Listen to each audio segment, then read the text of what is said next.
नमस्कार. अ, माझं नाव निखिल श्रीवास्तव सर. अ, बारामती या परिसरात गेली एक 10-12 वर्ष मी बायोलॉजी हा विषय शिकवतोय. मी तुमच्याशी पहिल्यांदाच इंटरॅक्ट होतोय. मग दिसायला डेंजर आहे, पण असायला तसा साधासुधा आहे. मी तुम्हाला बायोलॉजी हा विषय जेव्हा शिकवतो किंवा बायोलॉजी या भोवती जेव्हा येतो, तेव्हा बरेच विद्यार्थी जेव्हा दरवर्षी माझ्याकडे येतात, तेव्हा त्यांच्या मनामध्ये एक छोटंसं स्वप्न असतं, की हां, आपल्याला डॉक्टर बनायचंय. आपल्याला आपल्या नावासमोर एक डी-आर म्हणून एक पोझिशन लावायची आहे. खाली न कळणारी, लोकांना लक्षात येणार नाही अशी मोठी एम-बी-बी-एस, डी-एफ, ई-एफ अशी डिग्री लावायची आहे आणि ऑफकोर्स आपल्याला हॉस्पिटल ओपन करायचं. हे छोटं स्वप्न घेऊन जेव्हा मुलं बायोलॉजी विषय शिकण्यासाठी, नीट या एक्झामला फेस करण्यासाठी जेव्हा माझ्याकडे येतात, तेव्हा लहानपणापासून बाळगलेलं ते स्वप्न आणि त्याला पूर्ण करण्यासाठी लागणारी जिद्द, यामधली हळू असणारी तफावत जी आहे, ती वाढत जाताना मी माझ्या डोळ्यांनी बघितलं. असं नाही की प्रत्येक विद्यार्थ्याच्या बाबतीत हे खरं आहे. बरेच विद्यार्थी असतात जे पीक पॉइंट पासून सुरू केल्यानंतर शेवटपर्यंत ना बाळाओ आपला जो नीटचा कन्सिस्टन्सी आहे ती टिकवून ठेवतात. या विद्यार्थ्यांचं जेव्हा स्वप्न घेऊन ते माझ्याकडे येतात, तेव्हा माझ्याही डोक्यात हेच असतं. कारण मी स्वतः जेव्हा 12वीला अपियर होत होतो, तेव्हा माझ्याही मनात पॅशन होती की आपल्याला डॉक्टर बनायचं. काही एक 4-5 मार्कांनी मी डॉक्टर बनू शकलो नाही. तेव्हा ते टोचलेलं जे असतं ना, की आपलं स्वप्न पूर्ण करू शकलो नाही. ते टोचलेपण याने मला घेऊन आला तो टोचलेपण किंवा तो एक दुःख असेल, की ज्याने मला या प्लॅटफॉर्मवरती आणलं आणि आज बरेच विद्यार्थ्यांना आपण त्यांच्या स्वप्नांना पूर्ण करण्यासाठी मदत केली आहे. साधारणतः नाही म्हटलं तरी एक 25-30 you can say that government एम-बी-बी-एसच्या 50 एक ॲडमिशन्स मी काउंट कधी केल्या नाही, पण बरेच विद्यार्थी मागच्या 3-4 वर्षापासून नीटमध्ये आपल्याला बघायला मिळतील, ज्यांनी बायोलॉजीमध्ये 360 पैकी 300च्या वर स्कोर केलाय. बरेच विद्यार्थी एम-बी-बी-एस क्रॅक करून गेलेत. काही विद्यार्थी रिपीट करून एम-बी-बी-एसला, गव्हर्नमेंट एम-बी-बी-एसला गेलेत. काही प्रायव्हेट एम-बी-बी-एसला गेलेत, काही फॉरेनमधून एम-बी-बी-एस झालेत. मी जेव्हा पहिल्यांदा इंटरॅक्ट होतो, तेव्हा मी विद्यार्थ्यांना एक गोष्ट सांगतो, की जेव्हा तुम्ही ठरवता, की आपल्याला डॉक्टर व्हायचंय, तेव्हा डॉक्टर होत असताना ती एक जबाबदारी आहे. आणि त्या जबाबदारीला तुम्ही पेलू शकता का? त्या टेन्शनला तुम्ही पेलू शकता का? त्या प्रेशरला तुम्ही पेलू शकता का? याला जस्टिफाय करण्यासाठी तुम्हाला 11th आणि 12th मध्ये ती प्रिपरेशन करून नीट या एक्झामला फेस करून अपियर व्हावं लागतं. जेव्हा तुम्ही दवाखाना उघडता, तेव्हा तो पेशंट जो आहे, तो पेशंट तुमच्याकडे रडत येतो आणि त्या पेशंटला ट्रीट केल्यानंतर तो पेशंट हसत तुमच्या दवाखान्यामधून बाहेर गेला पाहिजे. बरोबर आहे ना? तेव्हा त्याचे ब्लेसिंग्स तुम्हाला मिळतात. नाहीतर पेशंट रडत आला आणि त्याचे नातेवाईक रडत गेलेत. That will be the horrible situation for you also and patient also. त्यामुळे जेव्हा तुम्ही या सगळ्या सिच्युएशन्सला कन्सिडर करता, तेव्हा जेव्हा तुम्ही डॉक्टर बनवण्याचं ठरवलंय, तेव्हा तुम्हाला सर्वात जास्त मदत करणारा स्कोरिंग सब्जेक्ट जो आहे, तो बायोलॉजी आहे. थेरी सब्जेक्ट आहे. आम्ही जेव्हा श्रीवास्तव बायोलॉजी क्लासेस किंवा बायोलॉजी शिकवण्याची सुरुवात केली, तेव्हा आमची टॅगलाईन होती, की it's all because once your parent wish that you will wear a stethoscope. म्हणजे हे सगळं कशासाठी चाललंय? कारण एकदा तुमच्या कधीतरी पालकांनी हा विचार केला होता, की किंवा तुम्ही विचार केला होता, की माझ्या मुलाच्या गळ्यामध्ये स्टेटोस्कोप असेल आणि तो एक चांगला डॉक्टर बनू शकेल. आणि त्याच उद्देशाने मी या बायोलॉजीच्या प्रवासाला सुरुवात केली. मी नेहमी सुरू करत असताना एक गोष्ट सांगतो, की मे बी तुम्ही हिटलरला ओळखत असाल. हिटलरने जर्मनीमध्ये ज्यूंवरती अत्याचार सुरू करायला सुरुवात केली. त्या ज्यूमध्ये एक फ्रँकलिन नावाचा लेखक होता आणि तो फ्रँकलिन नावाचा जो लेखक होता, त्याच्यावरती सुद्धा हिटलर प्रचंड अत्याचार करायचा. दरवर्षी ते ज्यूजला असं इलेक्ट्रिक कंपाऊंडमध्ये ठेवलेलं होतं आणि कोणत्या ना कोणता ज्यू जायचा, त्या इलेक्ट्रिक कंपाऊंडला चिटकायचा आणि मरून जायचा. फ्रँकलिनलाही असं वाटायचं, की आपणही हेच करावं. नंतर मग हिटलर गेला, जर्मनीमध्ये क्रांती झाली, तेव्हा फ्रँकलिन बाहेर आला. बाहेर आल्यानंतर फ्रँकलिनने आपले अनुभव असणारी सगळी ऑटोबायोग्राफी लिहिली. त्या ऑटोबायोग्राफीवरती पहिलं वाक्य जे लिहिलेलं होतं, ते होतं, "if you know if you know the why of living, if you know the why of living, have no problem about the how of living."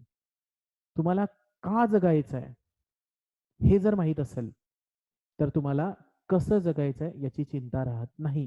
आणि एक्झॅक्टली मी विद्यार्थ्यांना नीट अपियर होताना हीच गोष्ट सांगतो, की जर तुम्हाला माहीत असेल व्हाय ऑफ स्टडी, का स्टडी करायचं आहे, तर बेटा हाऊ ऑफ स्टडी आम्ही शिकवतो.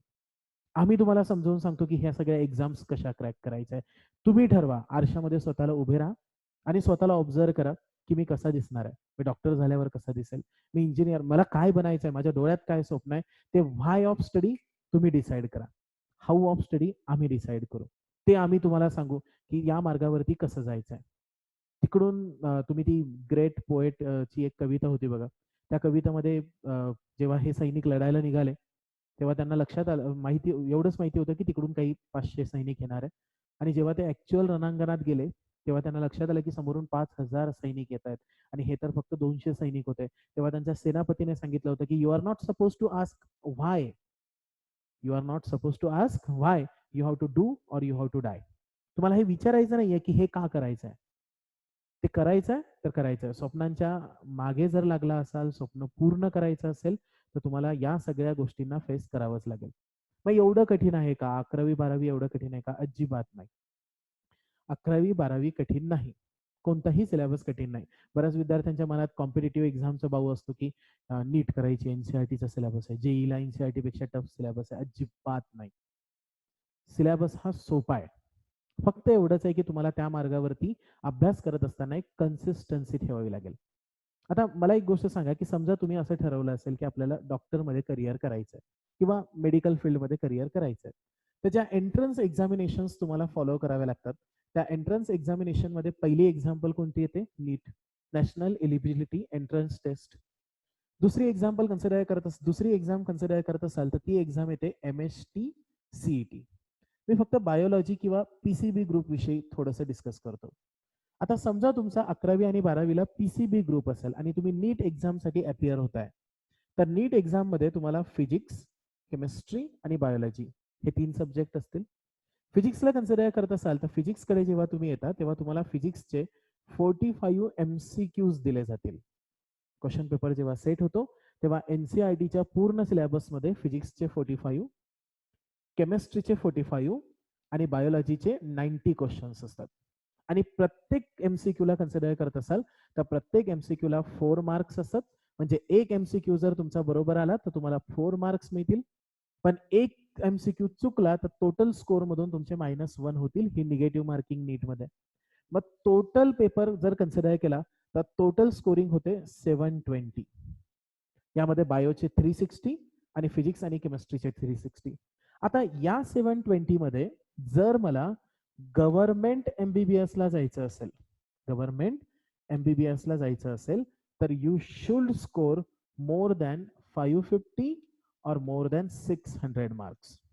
म्हणजे 720 पैकी तुम्हाला 550 ते 600च्या वरती मार्क मिळवावे लागतील. आणि एवढे मार्क मिळवण्यासाठी तुम्हाला जो सिलेबस दिलाय, तो NCERTचा सिलेबस आहे. गेल्या अनेक वर्षांपासून मी ऑब्झर्व करतोय, की बायोलॉजी विषयामध्ये NCERTच्या पलीकडे क्वेश्चन्स आलेला नाही. जे 2-3 क्वेश्चन्स येतात, ते ऍप्लिकेशन बेस्ड क्वेश्चन्स असतात. मग जेव्हा आपण नीट परीक्षेसाठी तयारी करणार आहे, तेव्हा नीट परीक्षेला तयार करत असताना आपला पूर्ण जो फोकस असणार आहे, तो NCERT सिलेबसवरती असणार आहे. कोणत्या सिलेबसवर? NCERT सिलेबसवर. दुसरी गोष्ट, आता MST CET कडे आला, तर त्याला बोर्डचा सिलेबस आहे. पण आता जो सिलेबस चेंज झालाय, तो महाराष्ट्र बोर्डने इक्वल टू NCERT तयार केलाय.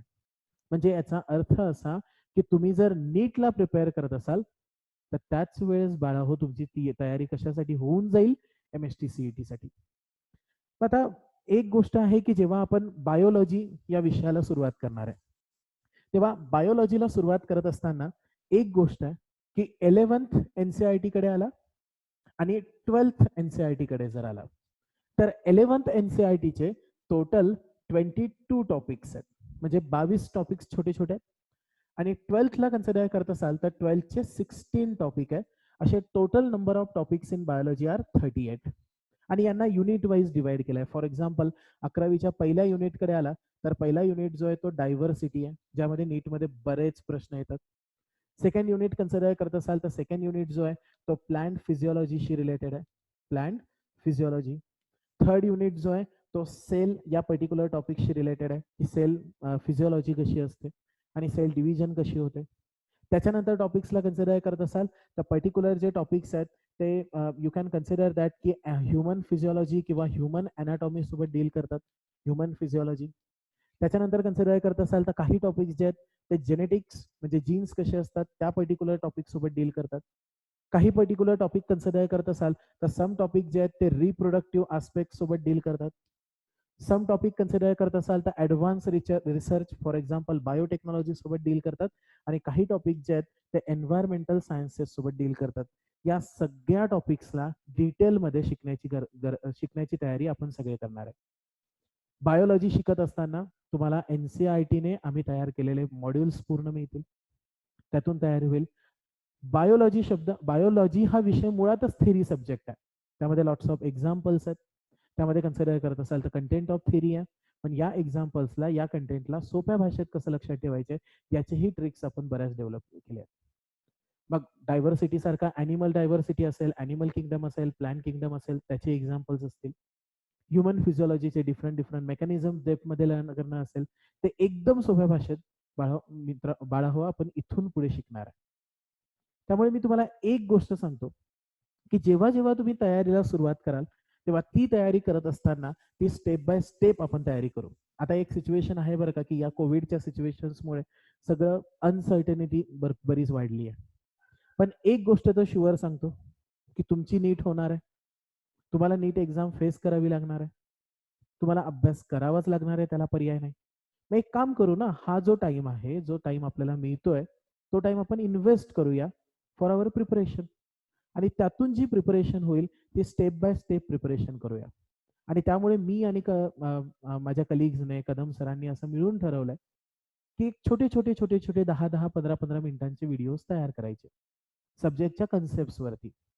आणि ते कोर्स नीटच्या कंटेंटवरती आणि सब्जेक्टच्या कन्सेप्टवरती. आणि ते व्हिडिओज जे आहेत ते व्हिडिओज आम्ही तुम्हाला पाठवणार. तुम्ही ते व्हिडिओज बघा. त्याच दिवशी त्या व्हिडिओवरती असणारी छोटी एक असाइनमेंट जी आहे ती सुद्धा तुम्ही सॉल्व्ह करून बघायची. मग समजा आपण पहिला टॉपिक बायोलॉजीचा लिव्हिंग वर्ड सुरू केला आणि तो कंपाईल केला किंवा कम्प्लीट केला. त्याच्यानंतर त्याच्या असाइनमेंट्स तुम्ही सॉल्व्ह केल्या की मग आपण त्याच्यावरती एखादी ऑनलाईन टेस्ट घेऊ शकतो आणि ती टेस्ट करून आपण तुमची प्रोग्रेस रेकॉर्ड करू शकतो. हे जोपर्यंत क्लासेस आपले सुरू होत नाही आणि आपण प्रत्यक्ष भेटत नाही तोपर्यंत आपल्याला करता येईल. आणि त्यासाठी ही सगळी प्रिपरेशन आपल्याला सुरू करायची आहे. आता इथून पुढे जेव्हा आपण तयारी करणार आहे तेव्हा ती तयारी करत असताना आपण बायोलॉजीच्या पहिल्या चॅप्टरला म्हणजे लिव्हिंग वर्ड या चॅप्टरला सुरुवात करणार आहे. पण ती करत असताना मी पुन्हा एकदा सांगतो, एकदा जर ठरवलं तर पुन्हा त्या मार्गावरून रिटर्न जायचं नाही. फुल फोर्सने जे स्वप्न बघितलंय त्या स्वप्नाला लागा आणि तयारीला सुरुवात करा. 11वी आणि 12वीच्या या प्रिपरेशन्सला आपण नेक्स्ट व्हिडिओपासून सुरुवात करू. Okay, thank you.